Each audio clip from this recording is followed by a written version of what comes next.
우리 수학 1에서 원과 직선의 위치 관계에 대한 걸 공부한 적이 있죠. 그래서 공간에서도 이 구와 평면의 위치 관계를 볼 텐데 그놈이 평면에서 원과 직선의 위치 관계와 크게 다르지 않더라라는 얘기입니다. 자, 예를 들면 구가 있고요. 평면이 있는데 이 구와 평면이 만나지 않는다라는 건 어떤 조건이냐 하면 구의 중심에서 이 평면까지의 거리가 이 거리를 우리가 그냥 D라고 한번 해볼까요? 반지름 R보다 어떻게 되면 크게 되면 이 구와 평면은 서로 만나지 않습니다. 그죠?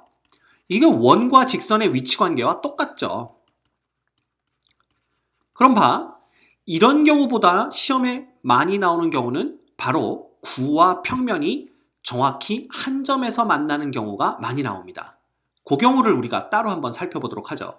그런 경우는 어떤 경우냐 하면 예를 들어 구가 평면 위에 딱 하나의 교점만 가지면서 놓이는 경우입니다. 그 교점이 바로 요 점이 되겠죠. 그쵸? 그래서 우리가 예를 들어서 구의 중심을 C라고 한번 해볼까요? O라고 해봅시다. 1.5라고 하는 게 편하겠다. 그지? 그 다음에 요 딱 한 점 교점이 생기는 요 점을 우리가 A라고 하고 얘를 X1, Y1, G1이라고 해보죠. 그러면 평면 위에 임의의 점 P가 있을 거고요. 얘를 그냥 X, Y, G라고 한다면 이 AP라는 벡터는 항상 OA라는 벡터와 수직이 되겠죠. 그죠? 그래서 OA 벡터가 있고 AP 벡터가 있습니다. 따라서 이 경우는 우리는 OA 벡터와 AP 벡터의 내적이 이꼴 0이다 라고 표현을 할 수가 있고요. 왜?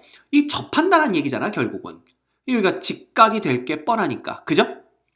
그러면 얘는 OA 벡터는 결국 X1, Y1, G1으로 표현되는 그런 벡터고요.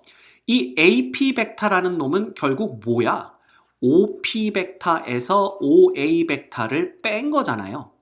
그래서 다시 쓰면 얘는 X1, Y1, G1 벡터와 그 다음 이 P 빼기 A 벡터니까 결국 X 빼기 X1, Y 빼기 Y1, G 빼기 G1 벡터의 내적이 이꼴 0이 되는 겁니다.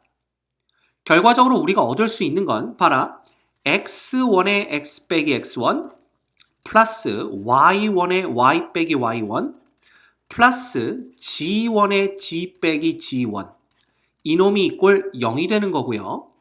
정리하면 X1X 플러스 Y1Y 플러스 G1G 그죠? 그 다음 X1의 제곱, Y1의 제곱, G1의 제곱 이렇게 우리가 바꿔 쓸 수가 있습니다. 자, 그럼 이놈이 의미하는 게 뭐겠냐라는 거죠. 이놈은 우리가 원점을 중심으로 하는 구의 한 점 X1, Y1, G1에서 접하는 접평면이라고 얘기를 하겠죠. 접평면의 방정식이 됩니다. 오케이? 그러면 결국 이 O가 중심이고 A가 구 위의 한 점이기 때문에 요 옆에 있는 요 놈이 바로 뭐가 되냐 하면 얘를 반지름을 R이라고 뒀다면 요 놈이 R제곱과 똑같은 놈이 되는 거죠. 그쵸?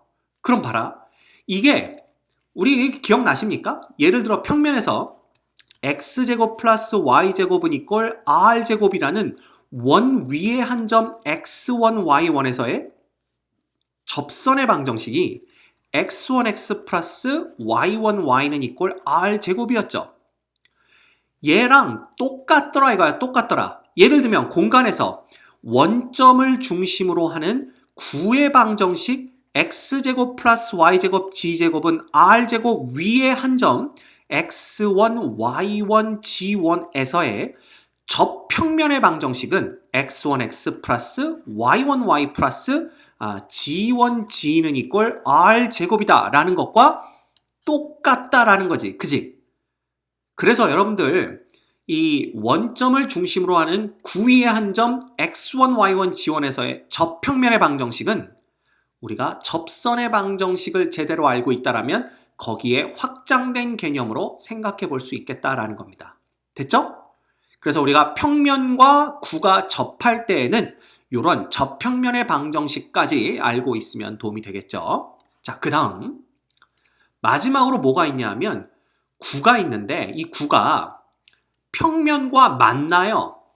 그 얘기는 뭐냐? 구가 여기서 이렇게 자리를 잡고 있는 거지. 그런데 이 평면과 만나면서 요렇게 뭘 만드는 거예요?